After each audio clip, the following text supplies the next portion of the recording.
दोस्तों आजकल मार्केट में शादी कराने वाले बिचौलियों की भरमार है। आपको कदम कदम पर शादी कराने वाले दलाल, एजेंट, बिचौलिए मिल जाएंगे। अगर आप भी अपनी शादी कराने के लिए कई सारे बिचौलियों को कांटेक्ट कर चुके हैं या उनके जरिए शादी करना चाहते हैं तो ये वीडियो आपके लिए बहुत ज्यादा इंपॉर्टेंट है। बिल्कुल लास्ट तक इस वीडियो को देखिएगा। अच्छा लगे तो लाइक करिएगा। अभी तक मुझे सब्सक्राइब नहीं किया है तो सब्सक्राइब जरूर करिएगा। दोस्तों अगर आप मेरे पुराने सब्सक्राइबर होंगे तो आपको पता होगा कि मैं खुद भी एक अनमैरिड हूँ और मैंने शादी के लिए बहुत कुछ किया है। वो सारा कुछ किया है मैंने जो एक आदमी शादी करने के लिए करता है, वो सब कुछ करके बैठा हूं मैं और उसकी वजह से मैं ये वीडियोस बना रहा हूँ। तो एक टाइम ऐसा था जब मुझे भी लगा कि कोई शादी कराने वाला बिचौलिया मिल जाए तो मैं उसको पैसे वैसे देकर जो है अपनी शादी कर लूँ, वो करवा देगा।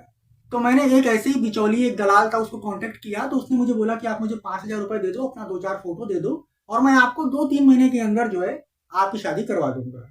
तो मैंने उसको 5,000 रुपए दे दिया, अपना 2 फोटो उसको दे दिया और उसके बाद जो है मैं उसको फोन करता था, हर 4 दिन 6 दिन पर फोन करता था और वो बोलता था कि अभी नहीं अभी नहीं, वो मुझे टालता था। ऐसे करते करते 2-3 महीना बीत गया और कुछ भी नहीं हुआ। किसी एक आदमी से भी उसने मुझे नहीं मिलवाया। तो एक दिन मैं उसके घर पहुंचा। वो अपने घर में ही एक कमरे में अपना ऑफिस बनाकर बैठा रहता था। तो मैं उसके घर पहुंचा और मैंने उसको बोला कि अरे भाई ये क्या बात है। उसने बोला कि 5,000 रुपए दो, मैंने दे दिया और तुमने बोला था कि 2-3 महीने में शादी करवा दूंगा, लेकिन तुमने अभी तक किसी एक लड़की का भी फोटो तक मुझे नहीं दिखाया। तो ऐसे कैसे होगा? आखिर ये क्या बात है? तुमने मेरे से पैसा लिया है, ऐसा क्यों कर रहे हो? तो उसने मेरे सामने एक डायरी निकाल कर रख दिया। बोला कि इस डायरी में बहुत सारे कॉन्टेक्ट नंबर है, एड्रेस है, आप इसमें देखो, अगर आपके मैच का कोई मिलता है, सब कुछ लिखा हुआ है। तो मैंने उस कॉपी को खोला, पन्ने पलटने लगा तो हर पन्ने पर जो है एक प्रोफाइल का था, एक छोटा सा पासपोर्ट साइज फोटो लड़की का और उसका फिर नाम, पता, एड्रेस, एज, फैमिली सब लिखा हुआ था। तो मैंने कई सारे पन्ने पलटे, कई सारे पन्ने पलटे, तो एक पेज पर एक लड़की का आया, वो मेरे कास्ट की थी। तो मैंने उसको ध्यान से देखा, पासपोर्ट साइज फोटो था और मेरे होम टाउन का उसमें एड्रेस था, मतलब वो मेरे सेम सिटी से थी। तो मैंने उसमें से उसका नंबर जो है, वहां पे जो कांटेक्ट नंबर था, उसको ले लिया और फिर मैंने उसको बोला कि यार ये तरीका ठीक नहीं है, शादी कराने के लिए तुमने बोला था और तुम मुझे कॉपी पकड़ा कर बोल रहे हो कि इसमें से देख लो और आप कॉल करो और बात करो। ये क्या बात हुआ? वो बोला कि अभी क्या करूं, कोई नया रिश्ता आ नहीं रहा है, इसलिए मैं आपको नहीं बता रहा हूँ। अब आप इतना जो है परेशान हो रहे हैं, यहाँ तक आ गए मेरे घर तक, तो मैंने आपको ये कॉपी दे दिया है, अब इसमें से आप ट्राई करिए, देखिए अगर कहीं कोई मान जाए। तो फिर मैं वहां से उसको भला बुरा बोलकर निकल आया। मैं समझ गया कि कुछ भी काम नहीं होने वाला है और उसके बाद मैंने उस नंबर पे कॉल किया जो मैंने वहां उसकी कॉपी में से लिया था। तो सामने से एक आदमी ने उठाया।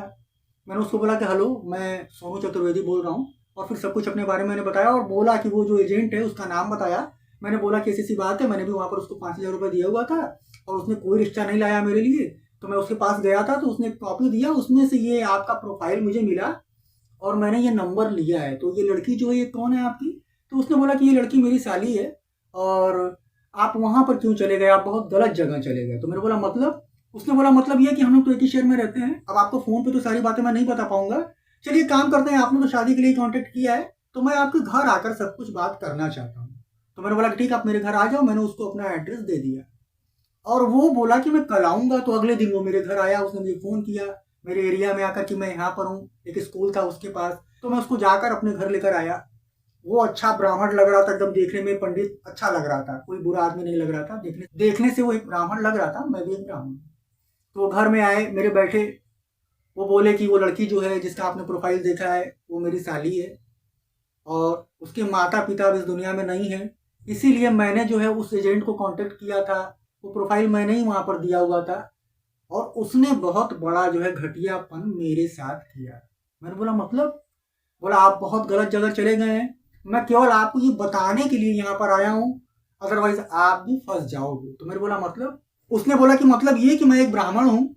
तो सीधी सी बात है, मेरी साली भी एक ब्राह्मण है और उस घटिया आदमी, उस दलाल ने, उस बिचौलिए ने झूठ बोलकर मेरी साली की शादी एक चमार के घर करवा दिया। अरे मैं तो सुनकर एकदम हक्का बक्का हो गया कि अरे ये कैसे? बोला जी भैया। अब आप सोचो कि कितना बड़ा घटिया वो बिचौलिया है। उसने मेरे से झूठ बोला कि सामने वाला पंडित है। मैं उसके घर गया, उसका घर देखकर मुझे थोड़ा लगा कि ऐसा घर पंडित का। फिर मुझे लगा कि चलो कोई बात नहीं है, अकेला लड़का बताया और घर में केवल उसकी माँ थी और मैंने देखा वगैरह और उसके बाद शादी तय हो गई और शादी हो गई मेरे साली की। लेकिन जब मेरी साली वहां पर पहले दिन पहुंची तो पहले दिन ही उसको पता चल गया कि वो एक हरिजन के घर, एक चमार के घर आई है और उसने तुरंत जो है तत्काल घर पे फोन किया। मैं वहां पर गया और इतना बड़ा राज खुला। मैंने एक पुलिस केस किया हुआ है उस बिचौलिए के ऊपर। मैं अपनी साली को वहां से लेके आया, सारा पैसा मेरा बर्बाद हो गया। एक दिन की वो शादी निकली। इस बिचौलिए ने भी मेरे से करीब 20,000 रुपए लिया था। और मैं आपको क्या बताऊं कि कितना घटिया ये आदमी था। आप उसके पास बिल्कुल अब मत जाना। आप अपने 5,000 रुपए को भूल जाना, क्योंकि हो सकता है कि ये आपकी भी वैसे ही शादी करवा दे। अगर आप ज्यादा फोर्स करेंगे, ज्यादा इसको बोलेंगे, तो आप ब्राह्मणों या किसी हरिजन से, किसी ऐसे कास्ट में झूठ बोलकर आपकी शादी करवा देगा और आपको 2 ही 4 दिन में ये बात पता चल जाएगा और फिर आपके पैरों तले जमीन खिसक जाएगी। तब उसने बोला कि अब मेरी साली इस बात से बहुत सदमे में आई। काफी दिन तक वो डिप्रेशन में थी, उसका ट्रीटमेंट तक करना पड़ा मुझे, और अब वो घर में ही रहती है और वो शादी करने को बिल्कुल भी तैयार नहीं हो रही है। तो हम लोगों ने उसको बोला है कि चलो आगे चलकर फ्यूचर में अगर तुमको मन होगा, कोई लड़का पसंद आएगा, तो तुम खुद से शादी करना। तो उसने बोला कि भाई साहब आप बिल्कुल भी किसी बिचौलिए के चक्कर में मत पड़िए। तो मेरे इस स्टोरी को बताने का जो मतलब वो यही है कि आजकल की बिचौलिए पैसे के लिए कुछ भी करने को तैयार हैं। पहली बात तो आपसे वो पैसा ले लेगा, आपकी शादी करवाएगा ही नहीं, कोई रिश्ता नहीं लेगा। लेकिन अगर आप फोर्स करेंगे, उसको ज्यादा दबाव बनाएंगे, तो वो आपकी शादी किसी ऐसी जगह करवा देगा, झूठ बोलकर सारा कुछ आपको झूठ इन्फॉर्मेशन बताएगा और बात कुछ और रहेगी, कुछ और बताएगा और आपकी गलत जगह शादी करवा देगा। आप बुरी तरीके से फंस जाओगे। तो आजकल की बिचौलिए केवल किसी भी आदमी से 5,000 10,000 लेने के लिए दलाली का काम कर रहे हैं। कोई भी बिचौलिया आप शादी नहीं करवाता है। तो अगर आपको लगता है कि कोई बिचौलिया आपकी शादी करा देगा, कोई दलाल, कोई एजेंट, तो ऐसा कुछ भी नहीं है। ये केवल 5,000 10,000 लेने के लिए ये ऐसा करते हैं। आपका पैसा लेने के बाद ये कोई शादी नहीं करवाते हैं। और अगर भूले भटके अगर आपकी शादी करवाते हैं, तो आप ब्राह्मण हो, आपकी हरिजन में शादी करवा देंगे झूठ बोलकर। लड़की को पता चला कि कोई बीमारी है, आपको झूठ बोलकर करवा देंगे। लड़की पहले से जो है 2 लोगों के साथ घर से भाग चुकी है, उसको छुपाकर आपकी शादी करवा देंगे। मतलब कोई ऐसी शादी करवाएंगे जो कहीं से भी आपके लिए उचित नहीं होगा। तो इस वीडियो के जरिए मैं आपको यही बताना चाहता हूँ कि भूल कर भी किसी शादी कराने वाले दलाल, एजेंट या बिचौलिए के चक्कर में मत पड़िएगा। वो आपकी जिंदगी को एकदम बर्बाद कर देगा, केवल अपने 5 10 हजार 20,000 रुपए के चक्कर में। आप ऐसे लोगों से अपनी शादी की बात करिए जो आपसे पैसा ना मांगे, कोई दलाल ना हो, कोई बिचौलिया ना हो, कोई फ्रेंड हो, कोई दोस्त हो, कोई रिलेटिव हो। ऐसे लोगों से आप बोलिए, वो ठीक है। लेकिन किसी बिचौलिए, किसी दलाल के चक्कर में आप बिल्कुल भी मत पड़ना, नहीं तो आपके साथ बहुत बड़ा धोखा होगा। आज की बस इतना। वीडियो आपको अच्छा लगा यार तो लाइक करना, अभी तक मुझे सब्सक्राइब नहीं किया तो सब्सक्राइब जरूर करना।